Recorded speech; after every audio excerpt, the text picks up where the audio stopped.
Hai para pecinta kesehatan, selamat datang di video informatif kita hari ini. Kali ini, kita akan bahas seru tentang bagaimana kita bisa mengelola diabetes mellitus dengan tujuan terapi, strategi, dan penggunaan obat-obatan. Diabetes mellitus adalah kondisi yang gak asing buat jutaan orang di seluruh dunia.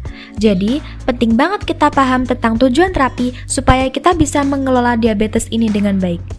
Nah, tujuan utamanya adalah untuk bisa kontrol gula darah yang optimal, mengurangi resiko komplikasi, dan tentunya meningkatkan kualitas hidup kita yang hidup dengan diabetes. Diabetes itu muncul ketika pankreas kita nggak bisa menghasilkan cukup insulin dan tubuh kita jadi kurang peka terhadap insulin. Makanya, strategi terapi ini melibatkan perubahan pola makan dan gaya hidup yang sehat, serta penggunaan obat-obatan. Salah satu hal penting dalam mengelola diabetes adalah dengan menjalani pola makan yang sehat. Jadi, kita harus makan makanan seimbang yang kaya akan buah-buahan, sayuran, biji-bijian utuh, dan sumber protein rendah lemak. Tentunya, kita juga harus batasi makanan manis dan olahan yang tinggi gula. Dengan memberikan nutrisi yang tepat ke tubuh, kita bisa kontrol kadar gula darah dengan lebih baik. Olahraga juga jadi strategi terapi penting buat penderita diabetes.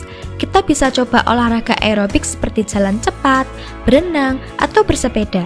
Nah, olahraga ini bisa bantu kita tingkatkan sensitivitas insulin dan kontrol gula darah secara keseluruhan. Selain itu, kita juga butuh obat-obatan untuk mengelola diabetes ini dengan baik. Ada beberapa jenis obat diabetes yang tersedia nih. Pertama, ada insulin.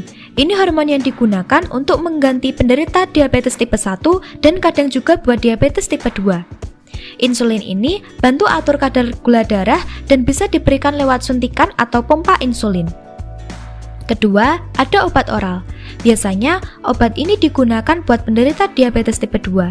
Cara kerjanya beragam, ada yang merangsang pankreas buat produksi lebih banyak insulin dan ada juga yang bantu tingkatkan sensitivitas insulin. Terakhir, ada juga obat yang diberikan lewat suntikan, tapi bukan insulin. Obat ini bantu atur kadar gula darah juga dan bisa digunakan bersama-sama atau sebagai pengganti obat lain. Nah, supaya terapi ini berjalan lancar, peran tenaga medis itu penting banget loh. Kita bisa konsultasi sama ahli endokrinologi, pendidik diabetes, ahli gizi, atau apoteker. Mereka bakal bantu kita dengan pengelolaan diabetes ini.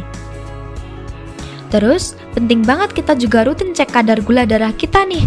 Kita bisa pakai alat pengukur glukosa yang bisa kasih kita informasi langsung tentang gula darah kita. Jadi, kita bisa ngatur pola makan, aktivitas fisik, atau konsumsi obat kita dengan tepat. Jadi, nggak perlu khawatir teman-teman, meski punya diabetes, kita masih bisa hidup dengan bahagia dan sehat. Dengan tujuan terapi yang tepat, strategi yang sesuai, dan tentunya obat yang benar, kita bisa menjalani hidup yang penuh energi dan bebas dari komplikasi. Jadi, itulah cerita kita hari ini teman-teman. See you!